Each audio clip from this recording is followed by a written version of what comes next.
Afternoon, I'm PJ Norwood for Fire Engineering, and today, Wednesday, Google Hangout. Here representing Chief Halton Fire Engineering with today's Google Hangout today, and we encourage you to enter and join the conversation by using the hashtag FETalk on Twitter. Post your questions, and we'll get those to our guest today. We have an exciting topic today. I hate to use the word exciting when we're talking about this topic.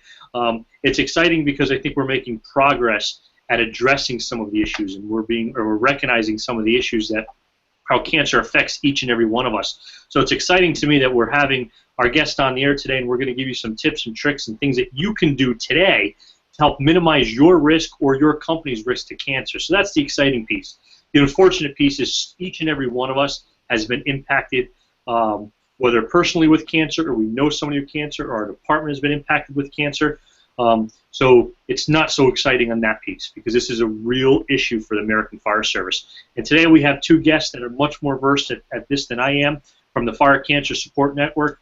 We have Keith Tyson and Tim Elliott, and they bring to us some really good quality information today. So we're going to start off with learning a little bit about the Fire Cancer Support Network, learning about these two gentlemen and their role within the Fire Cancer Support Network. And we're going to look at the missions and the goals of the network itself. Then we're also going to look at their white paper, and we're going to give you some recommendations of what you can do today, whether you do it for your company, for your department, or for you personally to decrease your chances or your risk to cancer. So Tim, Keith, thank you for joining us today, and please tell us a little about yourself and the Fire Cancer Support Network. Sure. Thanks, PJ.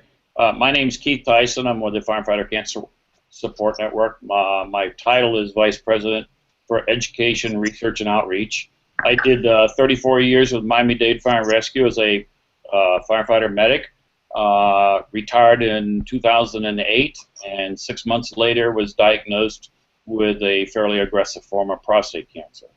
And so consequently began my research and looking into what was going on in the service at a point in time within my own department, and becoming more and more alarmed at what I saw.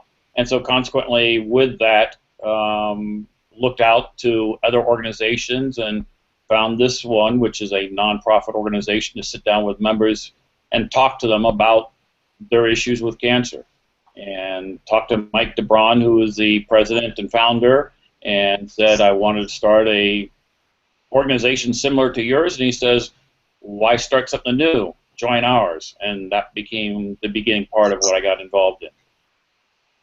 Well, that small conversation has definitely spiraled into something big for you, because you're making a huge impact in the fire service. And I appreciate that, and I thank you from all of our listeners and all of our followers. Keith, how about yourself? And tell us, our listeners, a little about yourself. Actually, this is Tim Elliott, and I'm the Communication Director for FCSN. I've not been involved for as long as Keith has, but I've been with the organization for 3 years. Before that, my career has been about developing training for first responders, and I was Communication Director for the International Association of Fire Chiefs for many years. So I worked with Gary Breeze then, and Gary Breeze asked me to join FCSN, and so I've been doing that for about 3 years. Well, thank you, and we'll jump right into one of the topics that's a little ahead of the game, but since you bring up that you do a lot of the training and the development. I know the Fire Cancer Support Network has recently been working in the city of Boston, and you're working on a pilot training program there. Could you tell us a little bit about that, what it entails, what it involves? Sure. As Keith mentioned, we've been doing, FCSN's been supporting firefighters directly, one-on-one, and their family members since 2005. So we're approaching the 10-year mark of our direct support, and that's still our primary mission. The secondary mission, or the additional primary mission, is awareness and prevention. So we are in the middle of a pilot program with the Boston Fire Department, and it's funded by an AFG award from FEMA, and it has allowed us to train all 1,400 Boston firefighters about cancer prevention. And Boston has a pretty significant cancer problem. The national average, the national percentage of firefighter line of duty deaths is 60%. The line of duty deaths in Boston is 67%. So we've worked with Commissioner Finn and IAFF, the IAFF local president, Ricci, to bring FCSN's cancer prevention training throughout the entire department. And we started July 6th, and we are wrapping up this week. That's excellent. That's a huge accomplishment for your organization, but even a huge step in the right direction for the city of Boston. It's really showing a vested interest in each and every firefighter in teaching, training, and educating them to what the risks truly are, but also how they can, reduce those risks. Yeah, Boston has been making great strides on the firefighter cancer front for some time now, and we're happy to be joining part of that effort. One of the things that we've been handing out during this presentation is a letter from Dr. Hamrock, Mike Hamrock. He started as a Boston firefighter, went to medical school. He's been their medical director in the past, but he has a letter, and we can share this with people if they'd like to have it, that firefighters can give to their primary care physicians and say, I'm a firefighter, I have significant exposures to carcinogens. These are the tests that should be run at what age, and these are the additional risk factors I have. So prevention is what we're all about, both on a department level and on an individual firefighter level. And we're asking that the individual firefighters do have an annual physical, and they take this form or something like it to their physicians and say, we need to get started earlier so we can catch this and fix it. Yeah, that'd be great if we can get that letter following today's Google Hangout. We'll post that on the fireengineering.com for everybody watching and anybody else who's interested. So Keith, I want to kind of get back to you a little bit. You said you were, retired firefighter from Miami-Dade Fire Department, had a long, successful career there. When you started in the fire service, and if you moved through the ranks and moved through your tenure there, were you given any information on cancer? Was cancer even talked about? Or was it something that you grew up knowing that you were a risk to because of the information you were provided for? And was there anything done or not done to reduce those risks for you, kind of as you went through your career? No, so the simple answer is to say no. We never even knew anything was going on. When I first got on in 1974, I mean, hell, it was just one of those things where we were just barely getting into SCBA usage. Let alone, we had guys on the department that were smokers and this and the other. So even getting on then, no, the discussion was never about that. And it's always, unfortunately, been the white elephant in the room that no one really wants to talk about. I mean, we all know members that have passed away. I mean, on our department, 96 members have passed away from cancer alone. 94 of those I personally knew at some point in time during my career. But looking back upon it, back in the old days, no, we didn't have any idea. And when you look at those numbers, I mean, most of those were relatively recently. So it wasn't till probably after I retired that we really got involved into it even more, because, again, I went back to my department and said, do we have a problem in the fire service? Because as I called around to find members who have been diagnosed with prostate cancer, it was, okay, and he says, no, I call a member, he says, no, that wasn't me, talk to Jim, and I talked to Jim, and Jim says, no, that's not the type of cancer. And I became more and more alarmed, so I reached out and said, we need to figure out if we have a problem.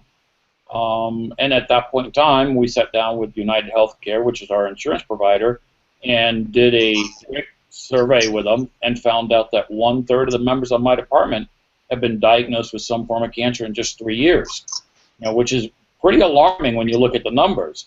We're not saying that all those cancers are caused by the job, but if it wasn't caused by the job, where are these coming from?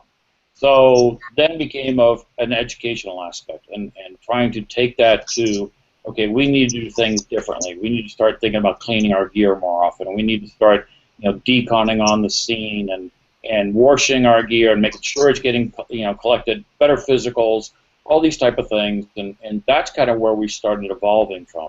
And it's really happened, since probably about 2006. I mean, I'm sitting here at the IAFF convention, and Dr. Stuart Baxter walks up to me, and we start talking today. Dr. Stuart Baxter was involved in the University of Cincinnati study back in 2006 with Grace Masters, and how far have we come from that point, looking at today, and that's what we were kind of talking about. So we've come pretty good distance in a very short time frame, but we've got a long way to go in changing the whole culture of the fire service. I agree. What do you think the culture change that needs to occur? If you were able to, use the mighty pen today and strike something, what would that be? I think we all, number one, have to recognize that we have a problem. And I think, unfortunately, there's too many members out there that say there's no problem at all. I look at things like videos that I see of different departments, and without getting into names, I mean, you see guys that are out there doing roof vent operations, and yet there's absolutely no one wearing a pack, let alone being masked up. When we look at those type of issues, we have a problem that needs to somehow get addressed here. And how do we address that? And enforcement. Do we have diesel exhaust systems in the stations? Do we have extractors in the stations so we can do the cleaning? Those type of issues. Where do we go from here? And I think that those are big steps for departments to take if they haven't made those steps, but they're not complicated steps. Yeah. Putting extractors in the firehouse, making sure that there's exhaust systems. Yeah, there's a financial impact, which is significant for every department, like we were talking before we even started this call today. But they're not complicated steps. There's not a ton of hoop holes you need to jump through to get that accomplished once you could secure the funding. No, and that's the very truth. I mean, again, going back, there's a lot of little things that we can do. We can immediately start using baby wipes and doing gross decon right on the scene of a fire. And how hard is that? I mean, how much money does that possibly cost us? You don't want to buy baby wipes. Okay, we all have buckets and soap and water and a couple rags that we can take out to the scene and wipe our face and neck and all the rest, and our hands and arms, and again, study after study is out there now showing us that we have an absorption issue going on in the fire service, that we've never recognized this.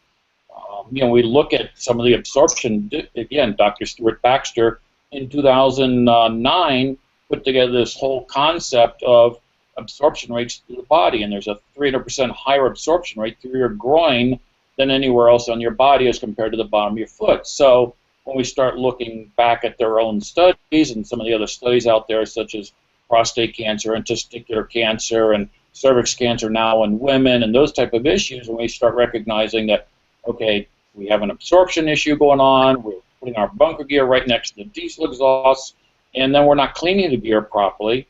And oh, by the way, Dr. Susan Shaw from the Maine Marine Institute starts talking about for every 5-degree increase in skin temperature, there's a 400% increase in skin absorption.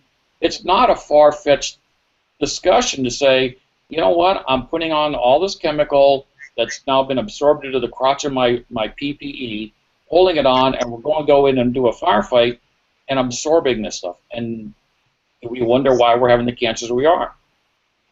Keith, and I want to get back to the gross decon issue in a minute, but I can see Tim in the bottom-hand corner. He was chomping at the bit a minute ago to jump in on the conversation, and we want to make sure we get him involved as well, because I think, and this is what this is supposed to be like, Chief Holmes. This is a hangout. It's just like sitting around the kitchen table of the firehouse having a discussion, but unfortunately we all can't talk at the same time as we would if we were in the kitchen. So I want to just kick it over to Tim for a minute and let him have his input, but then I do want to get back to the gross decon. Because I saw something that Indianapolis Fire Department's doing, so we'll get to that in a few minutes. But Tim, what do you have?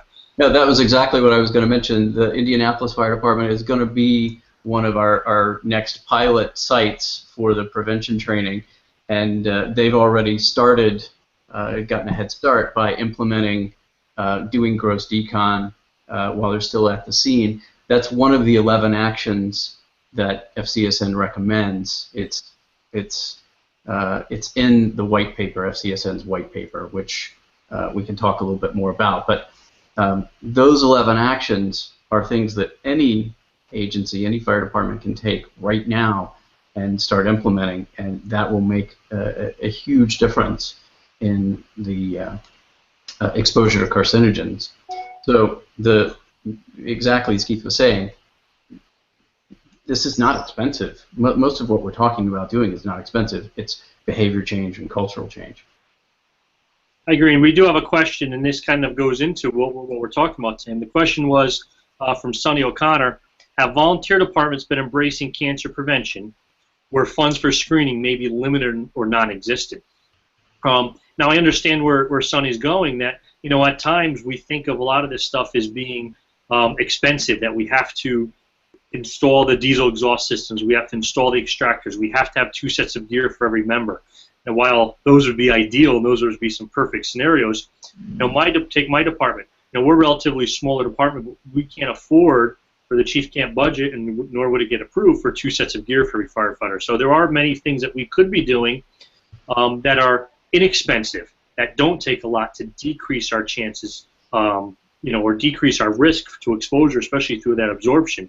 So maybe we can get back to the gross decon issues and what Indianapolis Fire Department is doing. I just put a proposal together to mimic exactly what Indianapolis did for my chief. He's away this week, but it's sitting in his inbox. He already messaged me. He got it. He's taking a look at it. So I think that's a great idea. And the cost for my department, now we're not a large department, is if we take away issuing a second hood and a second pair of gloves to every member, just to do gross decon is only going to cost us about $400 to put a decon kit on every engine. And I'm sure I can decrease that cost by rummaging through the firehouse and found a lot of those items. This is all for brand new stuff out of the local hardware store. So why don't we talk about what Indianapolis is doing and what other departments can do as far as gross decon to decrease our risk.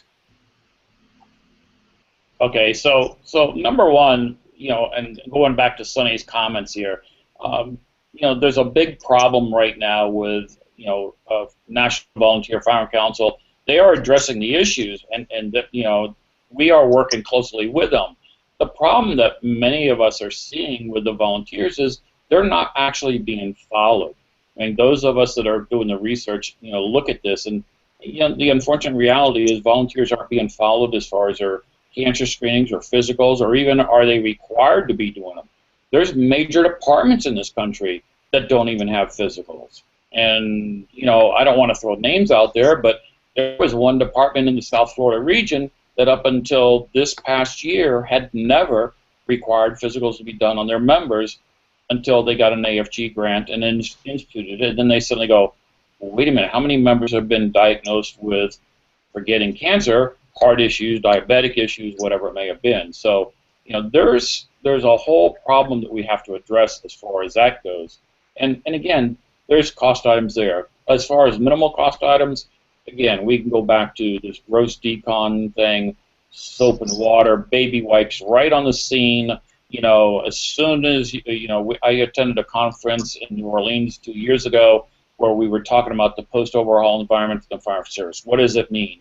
Well, basically, it meant that, you know, as the scientist said, from the moment you step off the truck, you're wearing your SCBA, to the moment you get back on the truck, and the last thing that would come off your body would be your face mask, so that when you're walking around, you know, or if you automatically take off your SCBA too soon, you're not inhaling all these toxins and carcinogens that are coming off your gear. So consequently, that's the biggest first step that we can do. Then after that, we get into the baby wipes, cleaning yourself off as quickly as possible. So, you know, those are the first 2 steps that come right directly off the, you know, the 11 steps that we're talking about. You know, after that, you know, we get into changing your clothes, going back to the fire station and taking a shower, changing out your clothes, that you're not wearing those same clothes, you know, right after that call. You know, with large departments or departments that are really super busy, that have a lot of calls, does it work out real well? I don't know. I can't give you all the answers, and there's no perfect scenario for every single department out there. But we have to at least start looking at and addressing those issues. I think that's key, is there is no perfect solution or perfect answer for every department. I think we have to take a look at the makeup of our department, the resources available, the funds that are available, and start small. We don't have to start big, as long as we start small. And you know, like when I teach classes and I get on my little soapbox about physical fitness, tell me, look, you just have to do more than what you did yesterday. I'm not asking you to go out and run a marathon or a half marathon today. Just do more than what you did yesterday, and every day make a little bit bigger of a step. And I tell them, I make a joke in class and say, look, when you go to McDonald's today to get your Big Mac, get your Big Mac. Don't park in the parking spot. Don't go through the drive-thru. And tomorrow when you go back, park 2 parking spots farther, so you have to walk farther. You know, and it always gets a joke in the classroom, and it's meant to be that. But you have to do a little bit more today than what you did yesterday. And I think this really applies also to what we're talking here in reducing our risk by keeping your SCBA on a little bit longer. Do I think we're going to get firefighters to get off the piece wearing their air and not coming off air till they get back on the piece? I don't know. I'd like to say yes, but I don't think that's realistically going to happen today in many departments. But do I see departments actively engaging in gross decon, baby wipes, changing their clothes, deconning their gear, you know, putting a small, like Indianapolis did, a 15-foot garden hose with a nozzle, a scrub brush, and baby wipes in a 5-gallon bucket all in the truck as a cancer decon bucket. You know, that's what we're looking to do in my department now, $400. Every engine across the board will hopefully have that. And now we have the gross decon. And the piece that I think that helps me is one of the issues we have in my department is now we have an extractor, so we even have the equipment, is to actually get the firefighters to take that next step, pull their turnout gear out of service, and wash it. So my thought process is now if we're doing some gross decon, we're setting the mindset, we're putting it in their mind that, oh, my gear is dirty right on scene, but I'm also wetting their gear, and no fireman wants to wear wet gear. So now they're going to go, oh, now I have to dry my gear. Well, if I'm going to dry my gear, I'm going to wash my gear. So I think that gross decon is helping in the decon phase, but it's also setting the mindset up here of them going back to the firehouse and not just, you know, getting off the piece and going back upstairs and have coffee. It's actually putting them in the right mindset to get their gear actual washed. Well, I mean, let's go back to, you know, when we get banged up for a call and we're getting ready to sit down for dinner, and suddenly, you know, we're on that call for an hour, hour and a half. We've done our firefight, and we come back, and what's the first thing that we as firefighters want to do? We want to go right back to the table, sit down, and finish our dinner before we get banged out again. And how many of us have, myself included, said, I'm eating it, and didn't even wash your hands sitting down at the table? You know, and you're laughing, and I see it, but we've all done this. I mean, I want to get my steak done before we get banged up for the next call. It's going to change a mindset. But when you start looking at how many of our brothers and sisters have been diagnosed with cancer, and some really bad, horrific types of cancers where they're going through, you know, 6 months or a year of chemo, radiation, and they're out of service, and, you know, you're having to backfill for them. There's a lot of hidden costs. Yeah, it costs money up front, but what's that hidden cost on the backside? To you as a department, to you as a fire chief, you know, to the family that's having to have a financial burden because that member isn't on the job. Yeah, they may be getting paid, but still there's a whole medical issue going on behind it, you know, and emotional issues that are going on with the members. So, you know, it's a whole thing. It's a whole great big circle that gets involved here. You know, and I may be a little bit more sensitive to this issue. We'll get to Tim in 1 second. You know, I lost my father 16 years ago to cancer. He wasn't a firefighter, but I still lost him to cancer 16 years ago. I'm 41 years old. I have a 13-year-old daughter.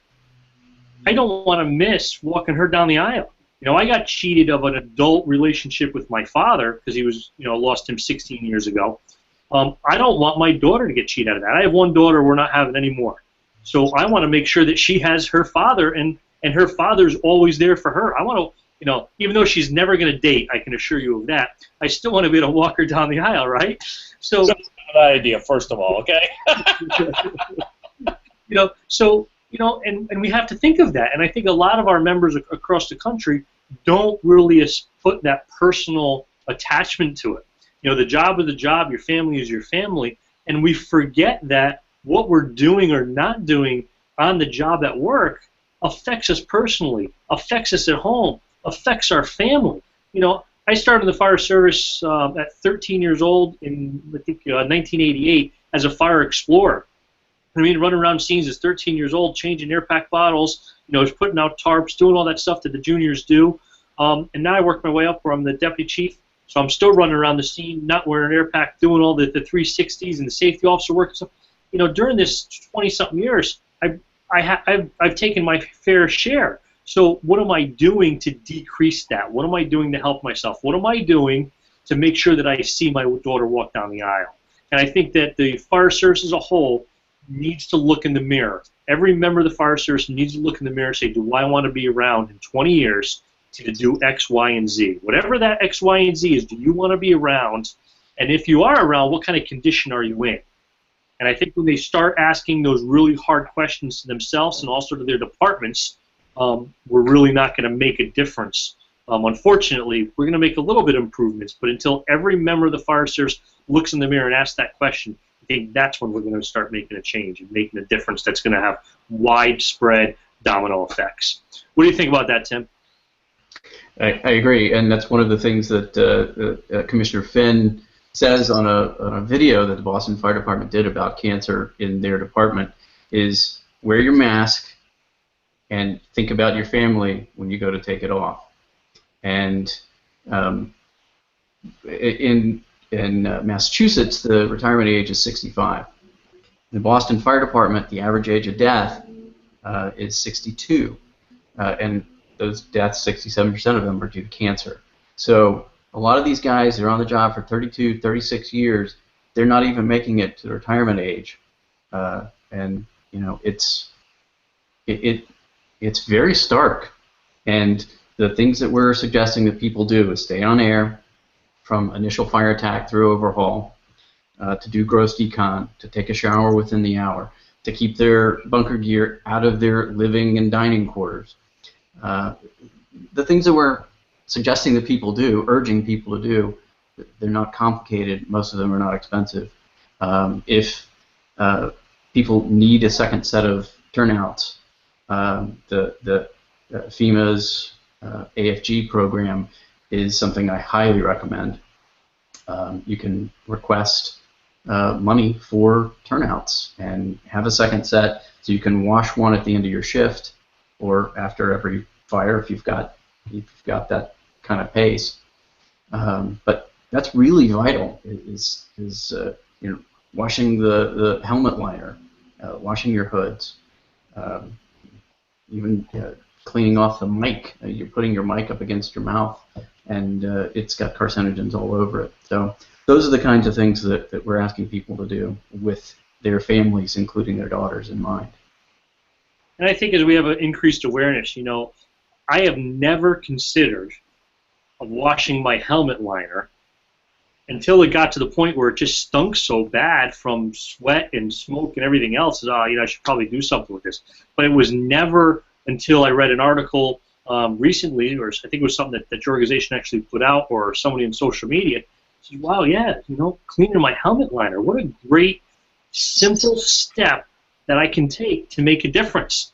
You know what I mean? Those little things I think that we're missing because, like Keith was talking about, we never were brought up that way. We weren't taught that. When we go through recruit school or probie school, we're not taught to take your helmet, apart and clean it, not to change out your gloves, to change out your hood. So I think more awareness from great organizations like yourselves and what you're doing with the Fire Cancer Support Network is really going to make a difference. Hopefully we're still around long enough to see the change, and hopefully it doesn't take that long to see change. But I appreciate what you guys are both doing on increasing awareness. A couple other things from your white paper, which can be found on the Fire Cancer Support Network. You list these 11 action items that officers and members and departments can do. And some of this stuff is like you've already mentioned, simple: keep the bunker and turnout gear out of the living quarters. Stop using tobacco products. I'm very grateful that I've seen a really big decrease in tobacco products within the firehouse. It was a commonplace to have cigarette smoke banking down in the kitchen as I was growing up. Now we have a small rash of the chewing tobacco. We really don't have too many smokers anymore, which is good. But I think those also increase the risk. And the number 11 on your list, which I know I don't do often enough, and so my wife gets on me on it, and my daughter gets on me, is sunblock or sun lotion. We're going out in the training grounds. for a half hour, for an hour, for 2 hours, whatever it may be, and are we wearing sunblock or are we not wearing sunblock, and what is that doing for us? So I think those are some things that we could all be doing to make the difference for us as well. Keith, the Fire Cancer Support Network, Firefighter Cancer Support Network, the third word is support. What does the organization actually do for firefighters besides this awareness piece and this training piece that Tim has been talking about?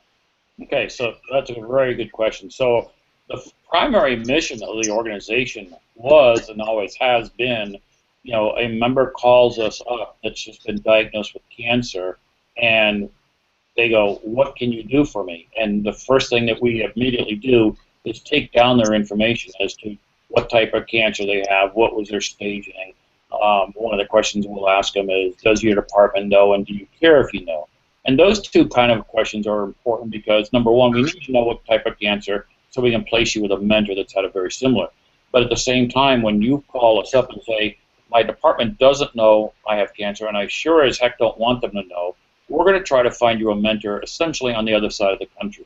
Because as I laughingly say in my class, if you want information to get around the department, it's telegraph, telephone, telefirefighter. I mean, it's going to immediately get around. So, we're very cognizant of HIPAA and privacy, and members, don't always want people to know that they have cancer, or they're battling that issue in the future, or whatever it may be. So we will immediately assign them a member on the other side of the country, for sake of an argument. You call me up and say, hey, I've just been diagnosed with stage 3 colorectal cancer. We will find somebody of a similar age group, hopefully that's had stage 3 colorectal cancer, and assign them to you. Kind of walk you through, as I say, the good, the bad, and the ugly. Because we don't talk, we don't pull the punches. I mean, it's not always good, but if we're sitting here on the other side, it's not always bad, because there is light at the end of the tunnel. Mike DeBron, for discussions, was a stage 4 colorectal cancer. He was told he only had a year or 2 years to live.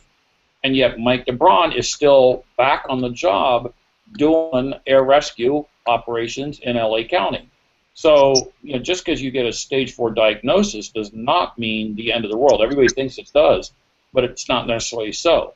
So we will assign somebody. The other part of what we do is send a toolbox, what we call our toolbox, immediately to that individual. And in it has a lot of good, valuable information. Lance Armstrong, whether you like what he did or not, I don't care, but they have a great program on cancer awareness and what to do and steps to follow and that type of thing. We also try to tailor it to your cancer, so that we'll put in books from American Cancer Society that might be specific to your form of cancer. We'll put in a thumb drive so you can go from your doctor, your primary doctor that you got first diagnosed, you go see an oncologist, now you're going to go, what did your primary say? Okay, well, here's my thumb drive, look at the records. Oh, by the way, now you've given me some information, let me take that thumb drive and add your information to this thumb drive, and now I'm going to go for a second opinion or a third opinion. And so constantly we try to accomplish that, try to guide them, again, through what we've gone through, the good, the bad, the ugly, give them some tips, and be there for them. Because what we found, and what I found particularly when I was diagnosed, was the guy said to me, hey, calm down. It's prostate cancer. It's not going to kill you. It may seem like you want to know everything right now, but relax. I'm here. We're standing beside you. We're going to walk you through this. And that's the primary mission of the organization. This educational part, I started that to some degree within the organization, and we keep it moving forward because, again, education and awareness and prevention, we can do that, then we can put ourselves out of business. And there is nothing more than all of us would love to be done than to be out of business because we don't have cancer in the fire service. Will it happen in my lifetime? Like you said, I don't think that's going to happen, but that's what our goal is. Well, it's obviously it's a great goal that we should all be looking towards meeting. This educational piece, this pilot program that's being done in Boston, and you mentioned that you're going to be doing a next pilot program in Indianapolis. This pilot program, do you see it becoming more into an actual program, not a pilot program, where departments across the country can gain access to it, whether it's an online program or a direct delivery from somebody from your organization? And if so, what do you foresee being the ability for departments like mine to access that, or members that are watching today? So some excellent questions there. Tim, you want to answer that one first? Oh, I'll field it, and we can you can follow through. The pilot program is going to go to Indianapolis. We're in discussions with San Diego and the city of Miami. So we will refine it and hone it, and be sure that it is ready to go. The primary focus for the follow-on sites past Boston will be train the trainer. So our plan is to teach X number of people, 50 people in any given department, for a large department, how to present FCSN's training, to give them materials to do it, and to support them as they train everyone in their department. So we can keep the training current and keep refresher training coming through for the new guys and gals. So the Train the Trainer program will be available presumably nationwide. That is our plan. So we will be going through the rest of the pilot agencies and refining the Train the Trainer program, but we intend to deploy that next year. So in the meantime, we're also working with the IAFF. We work with the IAFF very closely, the IFC, NVSC, and National Fallen Firefighters Foundation, among many others. The IAFF has an online course that they've been developing, and Keith has played a significant role in the development of that. So we'll have more details about that coming up. But people will be able to get training for their department that they can provide, and if they want to move past the 11 actions that are already available, there will be a way for all fire departments in the United States to gain access to this training. Keith, you want to talk more about the IAFF program? Sure. So we've been sitting down with the IAFF for a number of years now. Resolution 25 that came out of the Philadelphia Convention a number of years back basically stated that the Firefighter Cancer Support Network and the IAFF would work jointly together to develop a training program, a training awareness for firefighters across the country. And just to that degree, they've worked with us, and to some degree taken a portion of what I've been training in Florida and across the country. I developed a 3.5-hour training program that in Florida is part of the mandatory CEUs as part of paramedic and or firefighter CEUs. It's an on-duty, in-service, required training. Everybody goes in, everybody sits down for the 3.5 hours. This class will be multiple modules that will be computer-based. You'll be able to sit down in front of the computer and just go through the whole program. You will have to sit down there. It's not hopefully the typical firefighter training that we've all done. You sit here and talk about the ball game and keep pushing the button on the computer and then ask what was the answer to question B and get the answer. No, you'll have to know the answer to put it in type thing. But it's going to get into a lot of good information. I mean, it'll get into some of the numbers that we're seeing out there from different departments. I mean, when I try to tell people that 1/3 of my department's been diagnosed with cancer, people go, "There's no chance." And I'm going, "Yeah, there is." And you start looking at, Seattle, and you look at Boston, and you look at some of these other departments, and when I go across the country, I say, "Why do you say that's not possible?" "Well, there's just no chance." I go, "How do you know that? If you've not done the research on your own department, how do you know you don't have a problem?" And these are the type of things that we have to become aware of. Then we'll get into how do we change. Again, we go back to the 11 steps, the decon, those type of things. But we also have to know what we're being exposed to. And I think we go back and look at different things. I mean, unfortunately, too many of us are depending upon CO monitors or HCN monitors or 4 or 5 gas meters to make some determination that our air is clear, that we can take off our SCBA.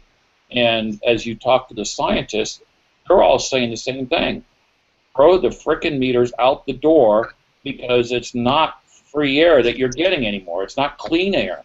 And we need to stop to believing a false sense that, oh, my CO meter says it's all fine and dandy, and in fact, no, that's not the case at all. So there's going to be a lot of education on that aspect of it as to what we've been doing over the last 10, 15 years may not be such a great thing. I mean, I think you saw, you kind of indicated, I mean, Chief Halton was talking to Gavin Horn, from the Illinois Fire Service Institute, and the study that he's doing now, not only on carcinogenic, but cardiogenic, but carcinogenic effects. And they're monitoring guys and looking at the sweat bands of their helmets. And, it was funny because I've been talking about this for a number of years about, hey, when was the last time, we all like our gear dirty. Why? Because it shows we're macho. But when was the last time we've ever cleaned our gear? And that sweat band. And then we talk about brain cancers and all this. So it's a huge step, and we're looking forward to this. I think it's going to be changing the way we do business in the future. Let's talk about that dirty gear for a minute.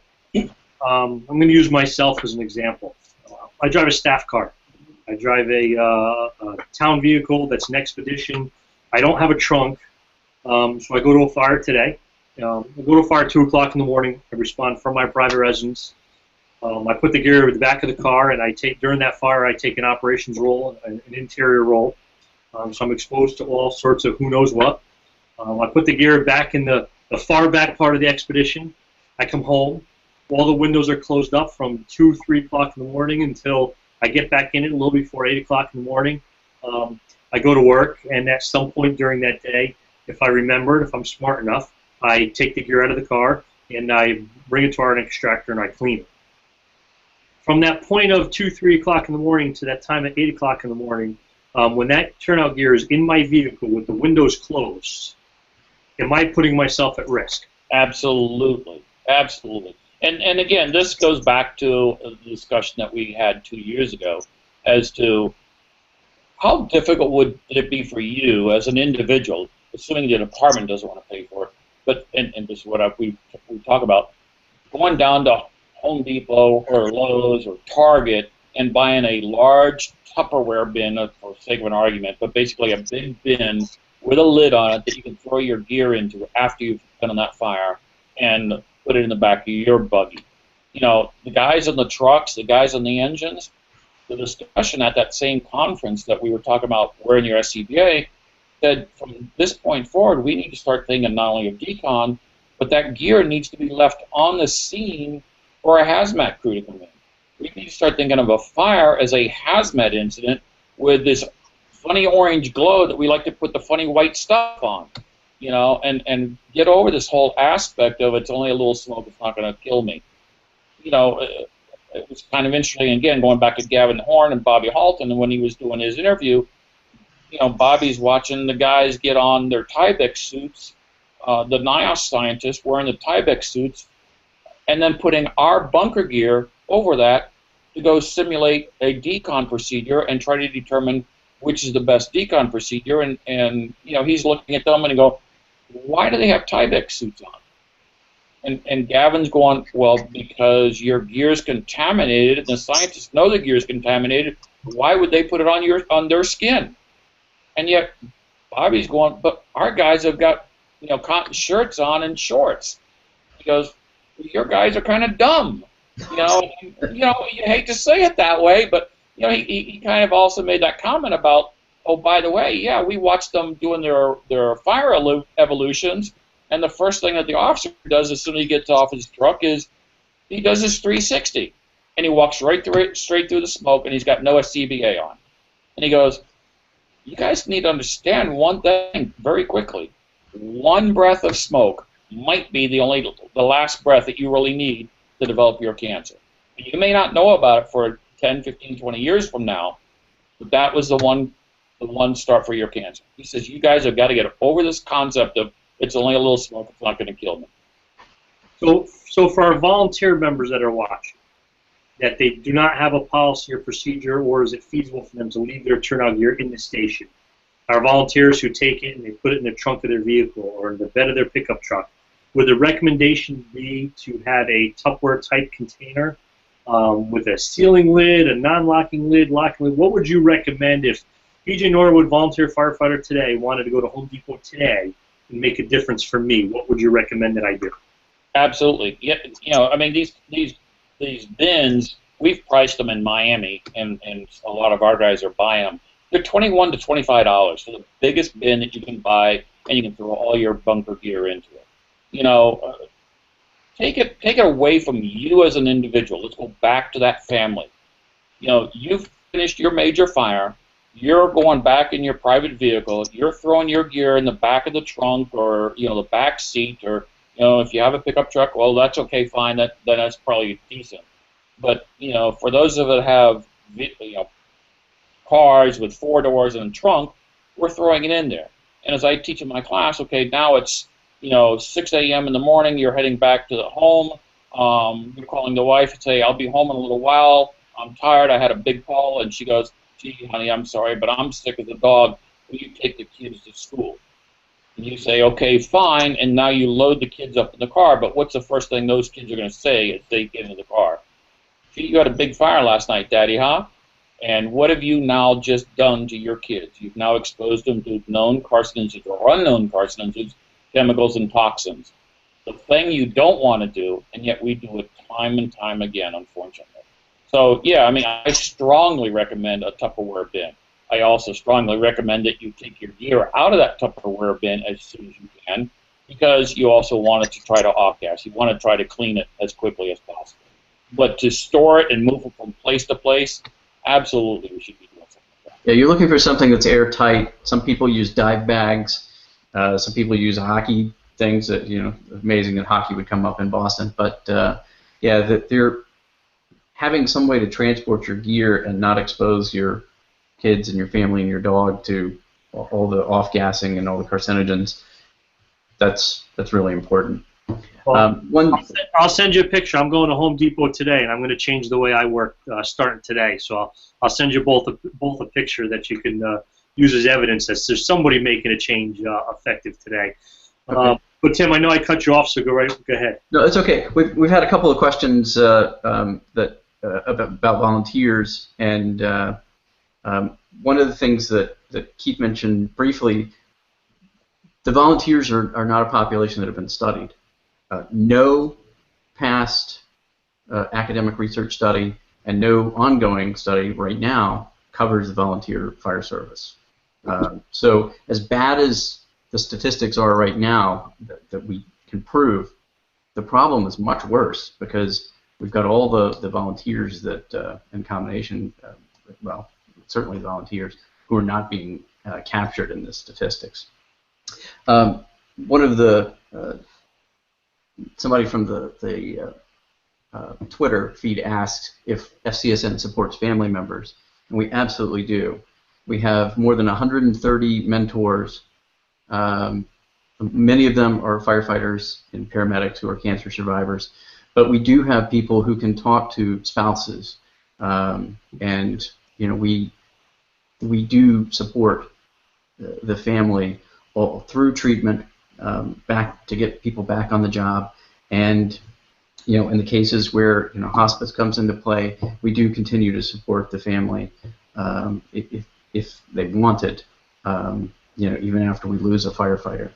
So yeah, FCSN does help firefighters and their immediate family members.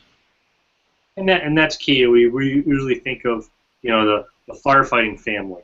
And sometimes we forget that the wife and the children and the mother and the father and the brother and sister and those other people at home that are also dealing with the consequences of the illness as well. So that was a great question, and I'm very happy to hear that your network also supports the family members as well. But Tim, if I was going to do a training program in my department today, based on the training programs that you've put together already, what you've done personally, what you've seen the IAFF done, if I was going to make a homegrown program today, something that was going to take an hour, 45 minutes, something that I can actually keep the attention of my shift firefighters for an hour, what are the key pieces that you would put into it today? So if I was going to build a PowerPoint, if I was going to build an outline, however you want to put it, what would be the key things that I would put in that you would want to make sure that I educated my firefighters on today? My initial reaction would be, you would be recreating the wheel. You would probably be better served to use some of the existing material, and we do come into fire departments in addition to teaching at FDIC. We're big fans of Penwell and FDIC and fire engineering, and Keith was at FDIC as an instructor earlier this year.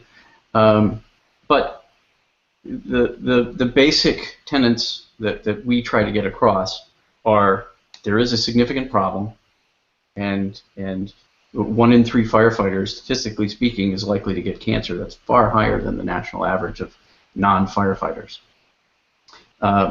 There are simple things that people can do to reduce their exposures, and some of those are covered in the white paper and in the 11 actions.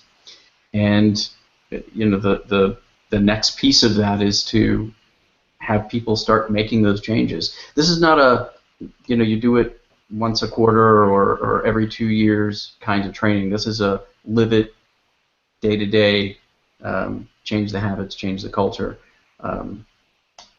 And I will defer to Keith since he is our primary go-to road warrior education guy. But those are the basic tenets. There's a significant problem. There are easy things to do to help reduce the exposure, and heaven forbid if you do get diagnosed, there's help for you. We can help you.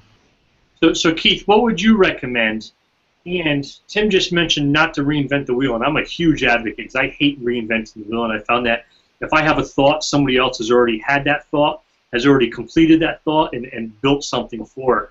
So how can PJ Norwood or anybody else watching out there today not recreate the wheel and educate our members?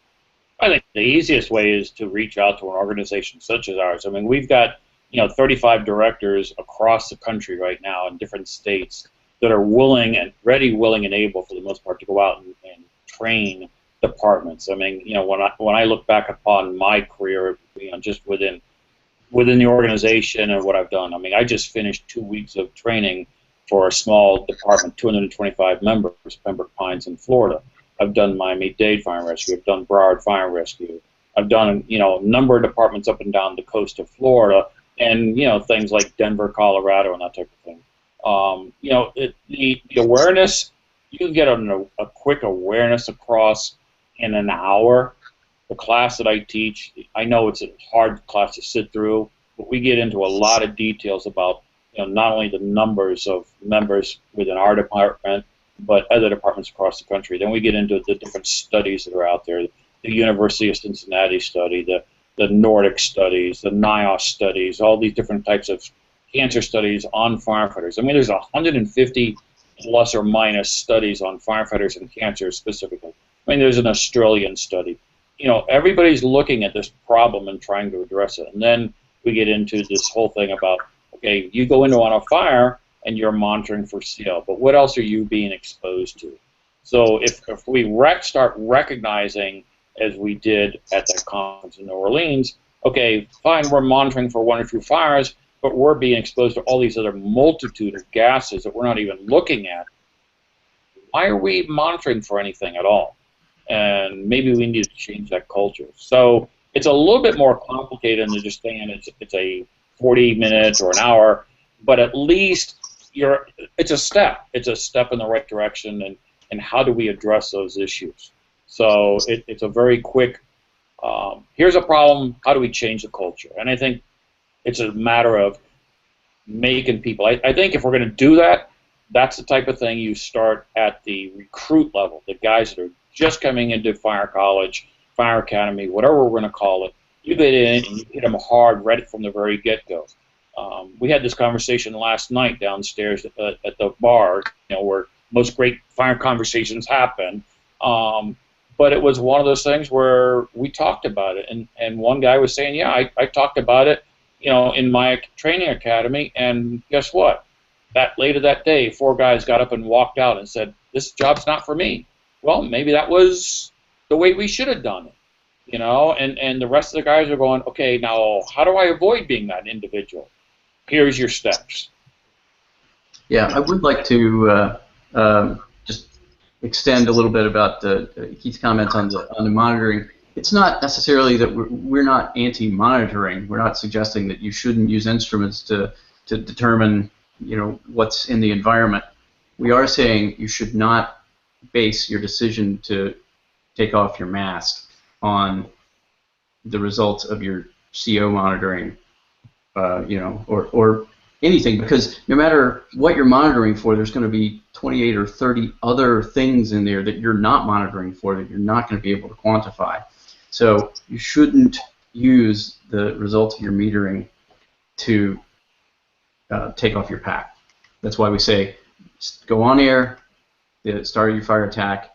Don't go off air until you're finished with finished with overhaul. And when we say overhaul, we're talking about cold to the touch. It's not off gassing anymore. It's not smoking.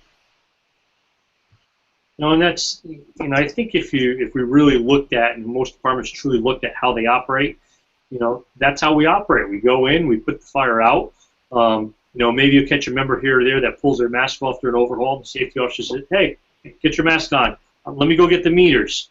They go get the meters. They got a CO meter. They got a 4-gas meter. They got an HTN meter. If they're really progressive, they actually have those 3.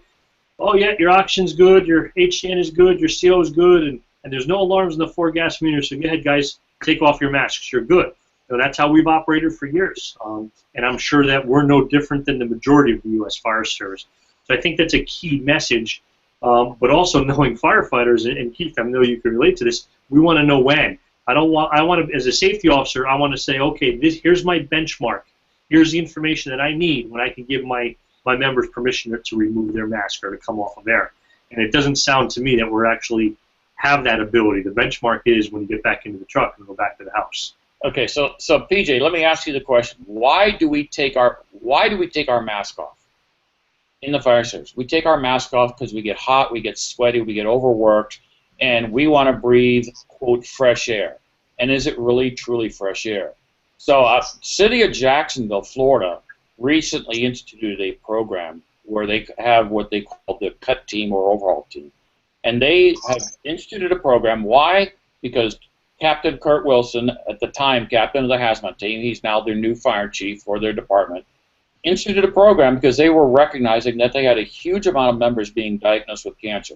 And all it is you've got, for sake of an argument, 3 engines on the scene. They're into overhaul, or beginning overhaul, and they've been on the scene for an hour or whatever it may be. Deep-seated fire, whatever we know. He calls up the alarm office and asks for an overhaul team. And an overhaul team is just any other fire crew that's not been on the fire scene that rolls in routine, no lights, no sirens. They're not going to kill themselves. They're not going to kill the civilian population. What do you need from us, Chief? They seem to have a little bit deep-seated than we would like. I'm going to send the first crew back. It's no longer first in, last out. It's first in, first out. That, in and of itself, is a huge culture change.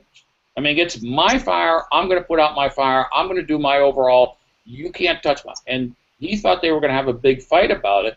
And, in fact, he's finding out that that's not really the case at all. That there are, in fact, guys that are understanding that this is, he's watching out for their health and safety.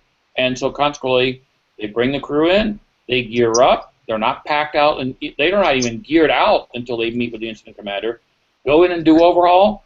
First, second, third crews are out the door. They go back to the station. They shower. They clean up. They decon. An overhaul team does the overhaul. Then they go back and shower and change. That's a whole new concept in the fire service. And we should look at that more. I think it comes down to having courageous leaders. Leaders who are willing to step up, step outside of the box, knowing that he or she is going to take some hits and take some shots across the bow, but know that he or she is doing the right things for their members. You know, and I'm one of those safety guys. You know, I take the beating all the time. Oh, you know, there's PJ, I got to put my chin strap on. Oh, there's PJ, got to do my waist strap. I'm okay with that. Say whatever you want to say, but I know they're going home at the end of their shift and they're not going to trip and fall and lose their helmet and have a traumatic brain injury. Right. It comes down to the same thing. You have to be courageous. If you're a leader, whether a formal leader or an informal leader, you have to be courageous to step up, step outside of the tradition of how we've always done things and start doing things different. And that starts, I like the comment before, in recruit school, starting right from the beginning on changing the culture when they come through the door. It's hard to change an old dog, new tricks. How's that saying go? But if we get them from the beginning, and the way we've been turning over, especially my department, we're bringing in we're a small department. I only have 44 paid positions, and we're bringing in 4 or 5 new firefighters every year. It doesn't take a long time to totally change over the culture and have 20, 30, 40, 50% of your department doing the right thing every day. Correct. Absolutely correct. And that's really what it comes down to be. And we've just got to like you say, step outside the box and have those people that are willing to take it on. I get these comments from a lot of smaller departments. Well, we don't have that ability with large departments. I said, but wait a minute, you call for mutual aid. You call for a mutual aid assignment, to help you put out a fire. Why can't you call for mutual aid to help you assist with overhaul? Today it's your fire. Your mutual aid has to help you do overhaul. Tomorrow it's their fire. You're going to have to do mutual aid to assist them in overhaul. It's no different. It's just a whole different mindset, culture set within the fire service, and that's really what it comes down to. And we have that problem in New England. Home rule. I'm 12.6 square miles, and if I go a mile in any direction, I'm in a different department. But it's my fire, not their fire. We can't bring them our fire. That's we have that problem. I see down south, and I have some good friend in Cobb County. That's a huge county, Metro Atlanta, and they don't have they have their own issues that are some are similar, some are different, but it's a little bit easier in bigger systems in that county system. But even in New England, where it's home rule, nobody's ever going to complain about going to a fire. And as Frank Ricci, who should be sitting here with me, but he had items to take care of all day, says no politician's ever going to be on scene and tell you that you can't call for help. Right.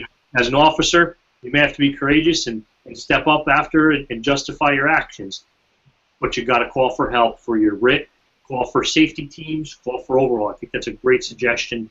I'd like to see that catch on, and I think the firefighters and those first 2 firefighters like that idea also.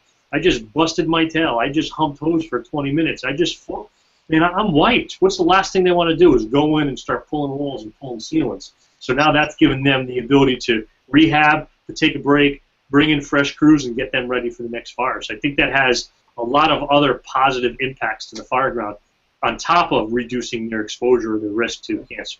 Exactly. So we're approaching, actually, we're just about over the hour marks, but I don't want to kind of cut it short there. Tim, let's go to you. What do you have for the last minute or two to follow up with on anything that we've talked about?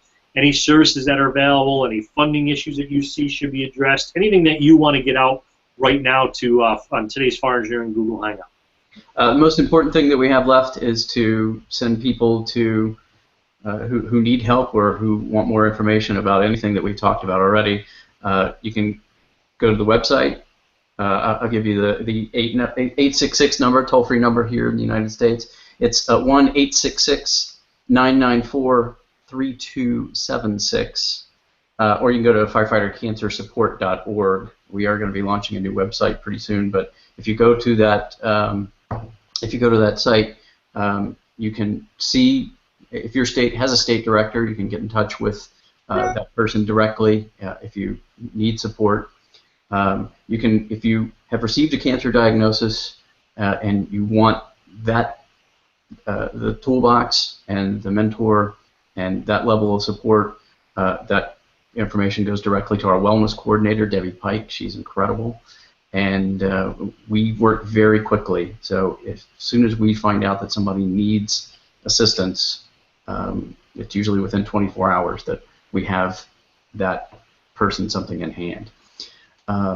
So that's the key takeaway right now. There is help available, and FCSN's been doing this we're coming up on 10 years now. So we've helped thousands of firefighters and their families cope with cancer, and we're looking to put ourselves out of business. Excellent. Thank you, Tim. Keith?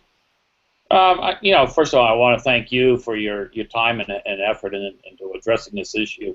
I think the biggest issue is we have to change the culture in the fire service, and that's a huge step. I mean, again, as somebody who's done the job for 34 years, I've only been out 7 years. It's not that far away from my career, but we have to change the way we do business. It's not the same old, or we're going to get the same results. I mean, that whole definition of insanity, doing the same old thing, expecting different results, it's not going to happen. So, from that standpoint, we could talk another time and have some more, really good discussions on this. But I think we just need to understand that this is not something that's going to happen overnight, but we are making steps. We're making strides. I sat in at the IAFF Redmond conference here this morning with a lot of the researchers, that are talking about some of the steps that we're looking at and the studies that are out there, and I'm getting pretty excited with what I'm hearing happening. So, again, thank you, and Bobby Halton and all the rest for putting this together for us. Well, there's that word again that I thought was inappropriate at the beginning, exciting. But it is exciting because we're making progress, we're making strides, and we need to, as it was mentioned, change the culture, and that starts today. Anybody watching today, anybody listening, anybody watching this Fire Engineering Google Hangout and the archive version, start today. Whatever day it is that you're watching and listening to us speak, start today. I'm going to make some changes today. I'll get out those pictures to show everybody I've made those steps a little bit later today. Utilize the Firefighter Cancer Support Network. Utilize them for their wealth of knowledge, for the resources available. Something simple as downloading this 11-page white paper that gives, is it 11 pages? I think it's more. I'm getting it confused with I think it's 15 pages. With the 11 recommendations that you could make a difference today to reduce your risk. You don't need your chief officer, your chief of your department, your company officer to put some of these recommendations in place. You can do this yourself today and make a difference for you and for your family. Would your chief do it ideally? Absolutely. Would your company officer do it? Absolutely. But you know what? Sometimes it starts from the guy riding the back seat, from that informal leader on making a change and pushing those things up. Every one of us has complained about our chief at some point or our company officer at some point. That's part of the territory. And some things, rightfully so, we should be complaining about. But there are things that we can do every day in the fire service for ourselves to make it better, and this is one of those things. Reducing your risk to cancer, utilizing these 11 action items from the Firefighter Cancer Support Network, getting on the Firefighter Cancer Support Network webpage, reaching out to those members or those friends that have been diagnosed with cancer or maybe currently going through cancer, making sure that they're aware of the Firefighter Cancer Support Network and the services that are available. And just talk, get around the kitchen table and talk about this topic. You don't need a Google Hangout to go to work tomorrow or go to your volunteer house tomorrow on drill night and start talking about cancer. Say, hey, anybody know who's had cancer that's been a member here? Current, retired, active. Hey, why do you think that is? Well, how can we avoid that? And start talking. I think the more that we talk about those issues, the better we're going to be. But Tim, thank you very much for your time today. Keith, also thank you very much. We appreciate what you're doing not only today, but every day for the fire service as a whole. I also thank Fire Engineering and Chief Halton for this opportunity and this platform to speak about this really, really important topic. So hopefully the Chief watches this in the archive version during all his travels. We absolutely missed him today. Tim or Keith, one last word. Anything before we say goodbye? I'm good. But again, thank you for your time and effort and all the support. We appreciate it. Thanks. Tim? Keith's at Redmond. I'll be at FRI with FCSN President Brian Frieders and the rest of our leadership team starting tonight. So we're available. We're at most of the conferences, and we're available 24/7 online. And I know Firefighter Cancer Support Network will absolutely be at FDIC International 2016.